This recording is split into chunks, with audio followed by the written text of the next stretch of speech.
আল্লাহ সর্বত্র বিরাজমান নন, বরং আর রহমানু আলাল আরশ ইস্তাওয়া, আল্লাহ আরশে সমুন্নত।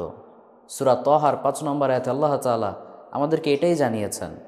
আবার সূরা মুলকের ১৬ নম্বর আয়াতে আল্লাহ বলেছেন, আমিনতুম মান ফিস সামা, তোমরা কি নিজেদেরকে তার থেকে নিরাপদ মনে করছো যিনি আসমানে রয়েছেন।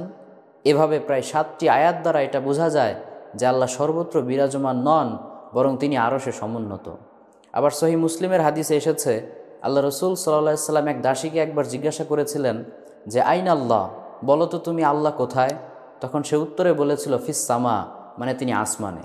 সুবহানাল্লাহ বিহামদি। এরপরে জিজ্ঞাসা করেছিলেন মান আনা, বলো তো আমি কে। তখন সে উত্তরে বলেছিল আনতা রাসূলুল্লাহ। এই কথাটা শোনার পর আল্লাহর হাবিব সাল্লাল্লাহু আলাইহি সাল্লাম স্বয়ং তিনি নিজে তার ঈমানের সার্টিফিকেট দিয়েছিলেন। তিনি বলেছিলেন আতিকহা ফা ইন্নাহা মুমিনা, একে তুমি মুক্ত করে দাও, কারণ এ প্রকৃত ঈমানদার। আল্লাহু আকবার। এখান থেকেও বোঝা যায় যে আল্লাহ সর্বত্র বিরাজমান নন, বরং তিনি আরশে সমুন্নত।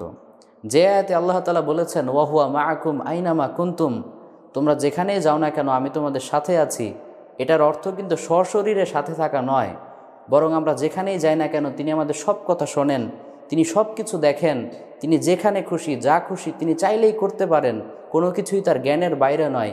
এটাই হচ্ছে অ্যাপ্রোপ্রিয়েট এক্সপ্লেনেশন, এটাই হচ্ছে যথার্থ ব্যাখ্যা। যেমন ইলেকশনের সময় অনেকে বলে যে অমুক ভাই এগিয়ে চলো, আমরা আছি তোমার সাথে।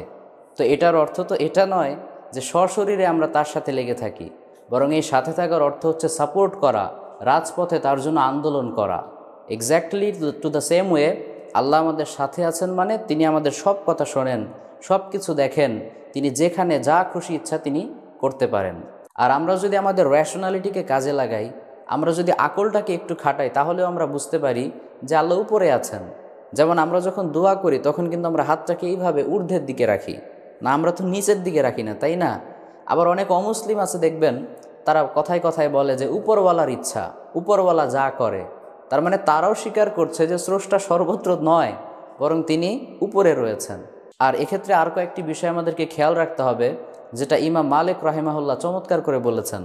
তিনি বলেছেন আল ইস্তেওয়া উ মালুম, অর্থাৎ আল্লাহ যে আরশে সমুন্নত এটা আমরা জানি।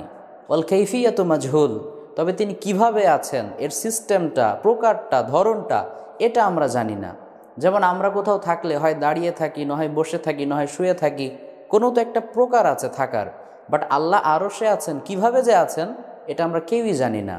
ওয়াল ঈমানু বিহি ওয়াজিব, তবে এই কাইফিয়াতটা, ধরনটা আমরা না জানলেও আল্লাহর আরশে সমুন্নত থাকার বিষয়টার প্রতি আমাদেরকে ঈমান আনতে হবে, এটা আমাদের জন্য আবশ্যক। ওয়াস সুয়ালু আনহা বিদআ, আর আল্লাহ কিভাবে আছেন এই ধরনের প্রশ্ন করাটা বিদআত। কারণ আল্লাহ রসুল সাল্লাল্লাহু আলাইহি ওয়াসাল্লাম যখন তার সাহাবাদেরকে বলেছিলেন যে আল্লাহ আরশে সমুন্নত, কোনো সাহাবী কিন্তু এটা জিজ্ঞাসা করেননি যে আল্লাহ কিভাবে আছে, আল্লাহ কি দাঁড়িয়ে আছে, না বসে আছে, না শুয়ে আছে। কারণ তারা এটা বিশ্বাস করতেন যে এটা যদি আমাদের জন্য জানা ইম্পর্টেন্ট হতো, তাহলে আল্লাহ রসুল সাল্লাল্লাহু আলাইহি ওয়াসাল্লাম নিজে থেকেই আমাদেরকে জানাতেন।